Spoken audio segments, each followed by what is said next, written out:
I'm lucky to have the pleasure to introduce our next speaker. His name is Dr. Eric Daniels, and he's a new speaker to the 21 Convention. He's a guest speaker for the Ayn Rand Institute. He's also an assistant professor at Clemson Institute for the Study of Capitalism, and he's been teaching all over internationally on American history and philosophy for the past 12 years, which is astounding because he looks very young. And I'm pleased to introduce Dr. Eric. Thank you. Appreciate it. All right, well, welcome. My topic for today that I want you to think about is the idea of the self-made man. It's an idea which many of us are familiar with. And what I want to start out by doing is just to ask you briefly to come up with some examples, to think of a few ideas of who are some of the best examples of self-made men. Think of people like Sam Walton, Steve Jobs, Oprah, Martha Stewart, Pierre Omidyar, who started eBay out of his own house.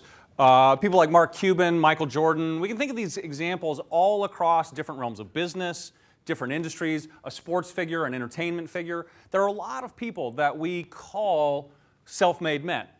And these are usually the most successful and what ought to be the most admired people in our culture.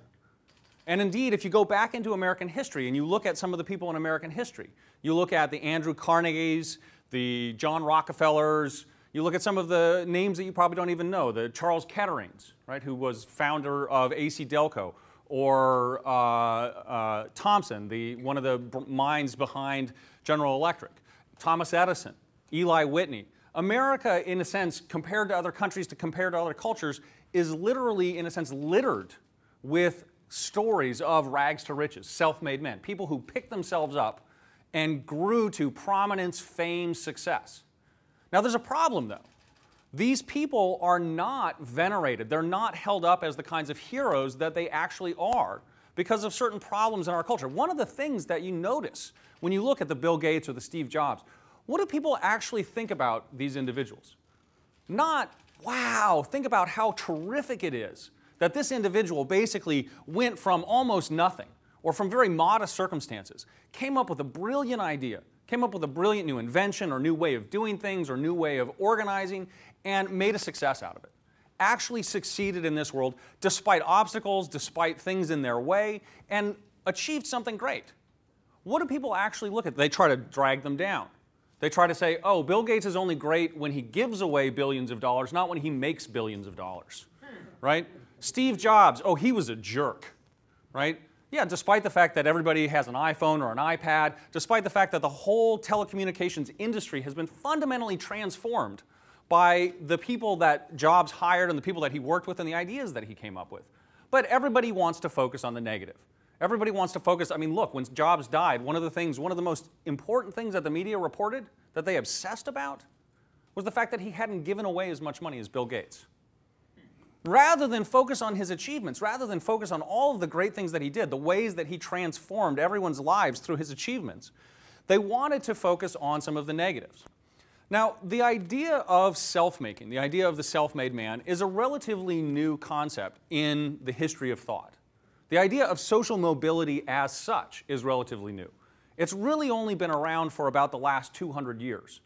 And there are a couple of really important reasons why social mobility or self-making, the idea that someone can rise from lower circumstances and move up the social ladder, move up the economic ladder, or contrary, to move down it by accident or by fault of their own. There's two reasons, really, that this idea is so new. Number one, the idea is so new because it's only in a free society that such possibilities exist, that people actually have the room and the freedom, protected politically, to be able to move up and down the social ladder. To have the idea that just because someone was born to modest circumstances, or just because someone has fallen on hard luck, doesn't mean that they can't rise up, that they can't succeed in life. Now, the other reason, of course, is just the fact of history. For thousands of years, people didn't have these opportunities because there weren't a lot of opportunities to be had. Modern civilization, in some ways, is what gives rise to the idea of a stratified social hierarchy, a stratified economic hierarchy. Before this, people basically did what their parents did. If your father was a farmer, you were a farmer. His parents were probably farmers. His parents' parents were farmers, all the way back for generations. And the techniques that you were using, the things that you were doing, were probably not substantially different in terms of your work life, your daily life, than they had been for generations. But suddenly, during the 17th and 18th century, at the time of the Enlightenment, a whole change in Western culture started to take place. People started to believe in political freedom. They started to set up the institutions, as imperfect as they may be today, for our cultural, political, and economic freedom that give us the possibility of rising up and down the social ladder. Also, the idea of the self started to change. What does it mean to define oneself? If someone came up to you on the street and said, "Tell me about yourself," who are you?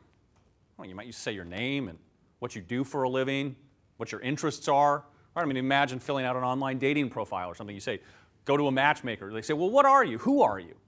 The things that you reveal about yourself is what you see in yourself. But it's more complicated than that. There's something deeper than this. So what I want to do with this idea of the self-made man or self-making as an idea, today I want to take a look at some of the history of this. Where does this come from? What are the best examples of this? And then see some of the ways in which it's been corrupted. Because as I said, today, the people who are the best exemplars of self-making are often seen as objects of derision by the popular media, by popular culture, etc. And that's a very damaging thing. Because in a sense, for us, for people who actually seek self-improvement, for people who want to be better themselves, on all levels of our lives, it's very important that we understand the proper justification for this. Why should we embrace this idea? And how, in some senses, does one defend oneself against such attacks, right? And they're myriad today, right? You just take a look at some of the ways that people talk about the idea of self-making. As I said in the outset, they're culturally devalued. People disapprove in many ways. They want to find flaws. They want to say, oh, successful people may have lots of money or lots of fame or lots of whatever it is that they seek, but they're unhappy. Their souls are dead inside, right? And then that's why you get these biographies or these tabloids detailing all of the lives of the famous people, trying to bring them down a notch. But also, it's under explicit attack, right? There's a new book out. There's certain people in the politics today, right? You've heard this phrase, "You didn't build that," right? Well, believe me, this isn't just about what some people think about your business, if you own a business, if you've created a business, or your success. They think this in a fundamental way about yourself.